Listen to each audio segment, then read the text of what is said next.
최근 코로나19의 확산으로 인한 석유 수요 감소로 국제 유가가 큰 폭으로 하락한 가운데 지난 4월 오펙 플러스 회의에서의 감산 합의량도 기대에 못 미치자 국제 유가는 연일 20불대를 유지하고 있는데요. 국제 유가는 어떻게 정해지는 것일까요?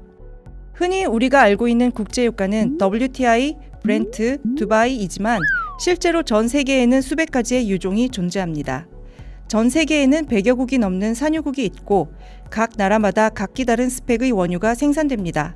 그래서 원유마다 동일한 가격이 형성될 수 없고 원유의 종류마다 또 지역마다 회사마다 다 제각각 가격이 다르게 책정됩니다.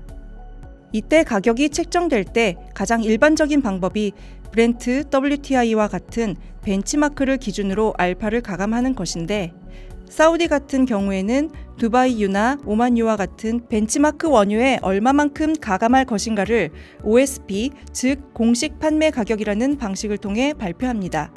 이 외에도 거래자 간 원유 가격을 정하는 방식은 천차만별이고 각기 다릅니다. 그런데 우리가 잘 아는 3대 원유는 왜 가격이 다를까요?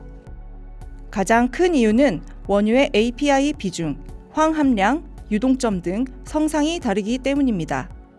특히 API 비중이 중요한데 대체적으로 API 30도 초중반을 기준으로 이보다 높으면 경질류, 낮으면 중질류로 구분됩니다. API가 높은 원유를 투입했을 때 휘발유, 경유, 항공유 등의 고부가가치 제품이 많이 생산됩니다.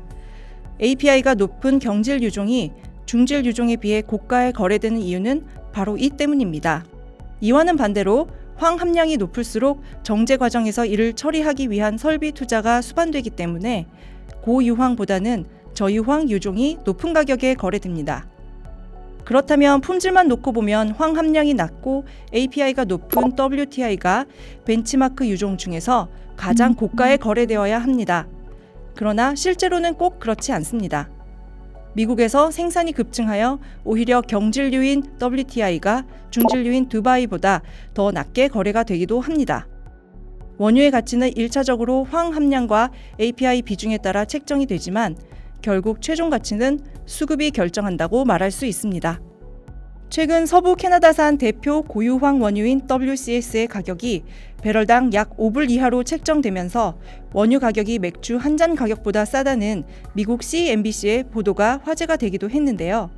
미국 정유공장으로 판로를 개척하지 못한 일부 석유 회사는 마이너스 매매, 즉 비용을 지불하고 원유를 판매하기도 했다고 합니다. 그렇다면 일부 유종은 왜 이런 큰 폭의 할인 가격으로 거래되는 걸까요? 우선 품질 측면에서 WCS는 WTI와 달리 고유황 중질류라 기본 가격이 낮게 형성됩니다.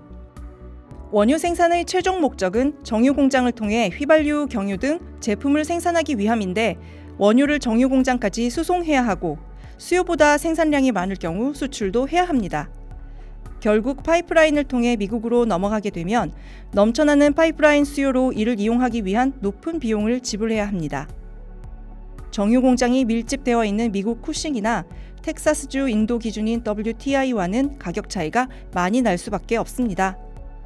더구나 최근 국제유가 하락과 더불어 캐나다 원유의 주 수요처인 미국의 수요 감소와 원유 저장 시설의 한계가 WCS 유가의 폭락을 부추겼다는 견해가 지배적입니다. 그렇다면 왜 생산을 멈추지 않는 것일까요? 누구나 흔들린 콜라캔을 열어서 흘린 경험이 있을 것입니다.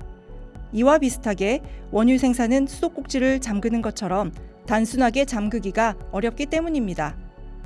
최근 국제유가가 큰 폭으로 하락하자 일반 투자자들도 원유 선물에 대해 굉장히 많은 관심을 가지고 있습니다. 하지만 현재 유가가 낮다고 해서 가격 변동성이 적다는 것은 아닙니다. 왜냐하면 원유 선물은 품질, 수량, 규격 등을 표준화하여 미래 일정 시점에 인도 및 인수할 것을 약정하는 거래로 매월 인도되는 기준, 즉 월물로 거래가 되므로 현재 시점의 유가보다 미래 시점의 유가가 더 높은 콘탱고 상황에서 포지션을 유지하려면 롤오버 비용이 들기 때문입니다. 이 롤오버 비용은 대체적으로 원유 수급에 의해 결정되는데 유가가 낮을 때일수록 롤오버 비중이 훨씬 커집니다. 따라서 원유 선물 투자에는 고가, 저가 상관없이 신중한 자세가 필요합니다.